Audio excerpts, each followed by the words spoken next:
And they started.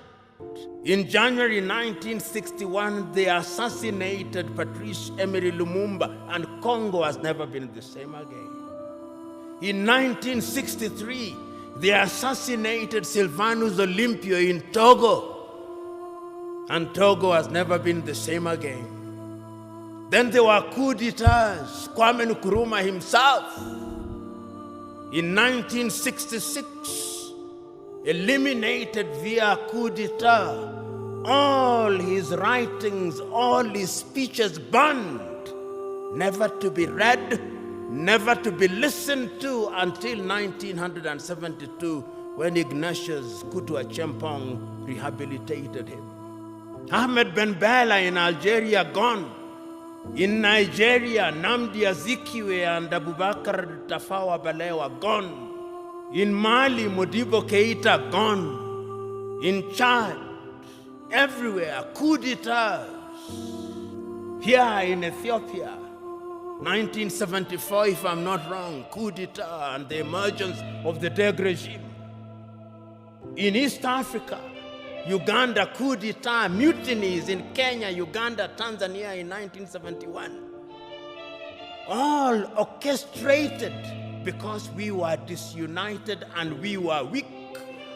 The predictions of our forefathers and founding mothers that disunited we would remain weak came true.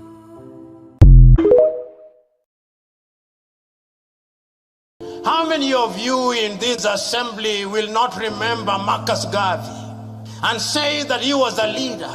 How many of you here will not remember Julius Nyerere and not say that he was a leader?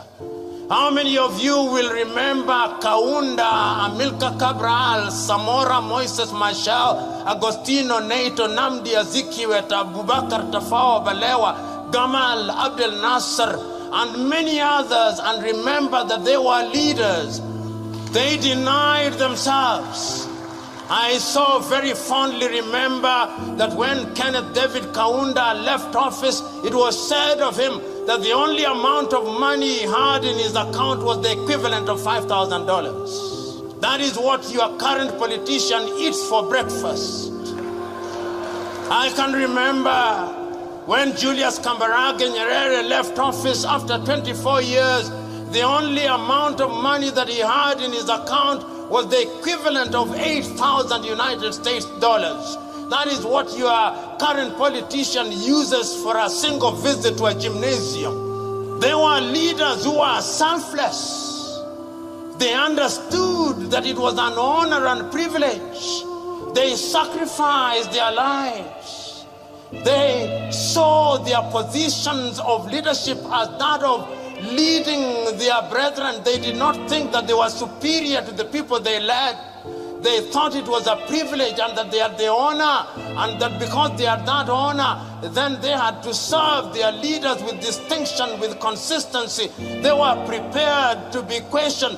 They did not believe that they had the monopoly of knowledge and wisdom. They were leaders because they were servants.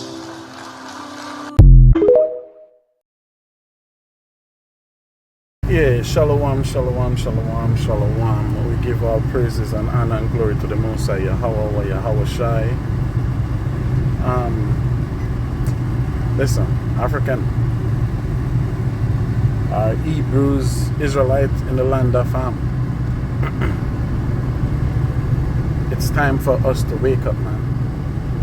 And time for us to remember. It's time for us to teach our children the history of the oppression what the European caused on us as a people.